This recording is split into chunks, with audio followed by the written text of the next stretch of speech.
राधे राधे, जय श्री कृष्णा। आज मैं आपको श्री राम भगवान, माता सीता और लक्ष्मण जी की कहानी सुनाने जा रही हूँ। कहानी सुनने से पहले अगर अभी तक आपने मेरे चैनल को सब्सक्राइब नहीं किया है तो कृपया मेरे चैनल को सब्सक्राइब करें, साथ में बेल जरूर प्रेस करें ताकि मेरे आगे आने वाले वीडियो की नोटिफिकेशन आपको सबसे पहले मिले। और अगर आपको कहानी अच्छी लगे तो कमेंट बॉक्स में जय श्री राम जरूर लिखें। कहानी इस प्रकार है। एक बार भगवान राम व लक्ष्मण वन में भ्रमण को जा रहे थे। तब माता सीता ने कहा कि मैं भी आपके साथ चलूंगी। तब भगवान राम ने कहा कि सीते, जिस जगह हम जा रहे हैं वहाँ न पानी है न भोजन है।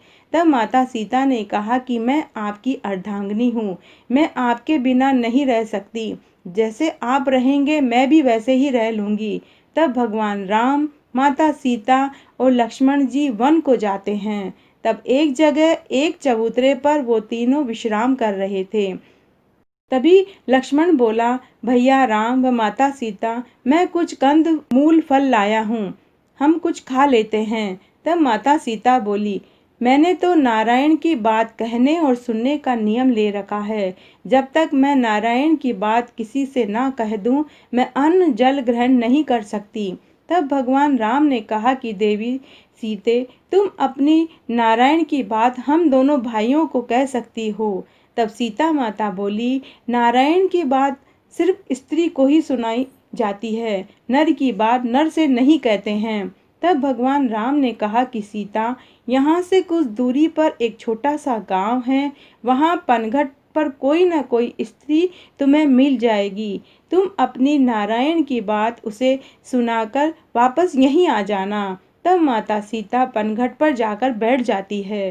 तभी उन्होंने सामने से एक स्त्री को आते हुए देखा जो जरी के कपड़े पहने हुए थी, सोने के गहने पहने हुए थी और उसके हाथ में पीतल का एक चरा भी था। माता सीता ने उस महिला से कहा कि बहन, क्या तुम मेरी नारायण की बात सुन लोगी?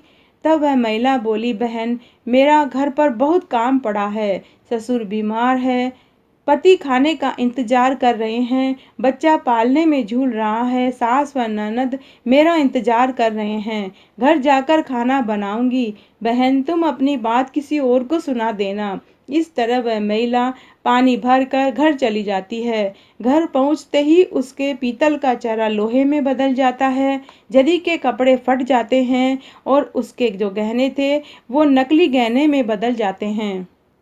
सास बोली, बहू, तुम्हारी यह दशा किसने कर दी? कपड़े फटे हुए हैं, पीतल का चरा लोहे का हो गया, तुम्हारे असली गहने पीतल के दिखाई दे रहे हैं। तब वह महिला बोली, सासू जी, मुझे पनघट पर एक बहुत सुंदर महिला मिली थी। उसने कहा था कि मेरी नारायण की बात सुन लो। मैंने उसे घर के काम का हवाला दिया और नारायण की बात नहीं सुनी।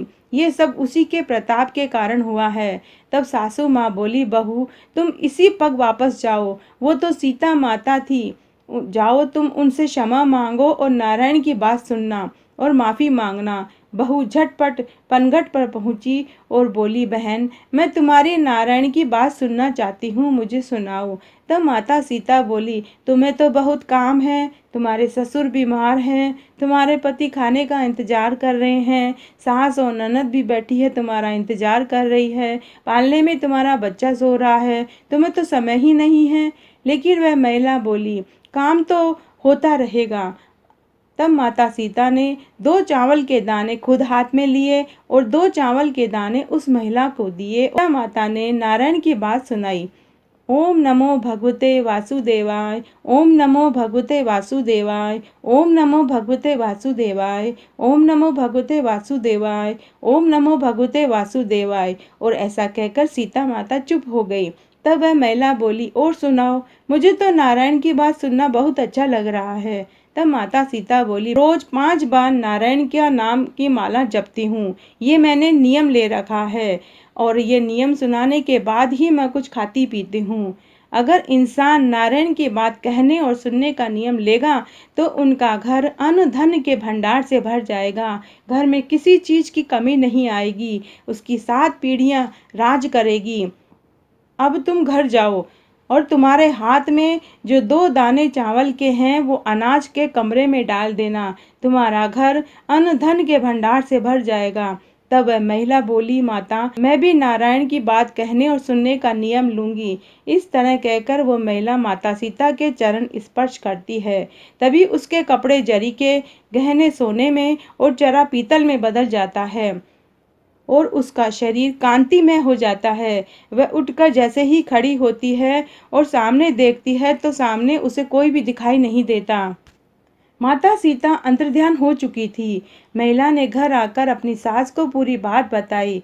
उसके बाद उसने वो 2 दाने चावल के अपने अनाज के भंडार में रख दिए। दूसरे दिन देखा तो उनका घर अन्न धन के भंडार से भरा हुआ था।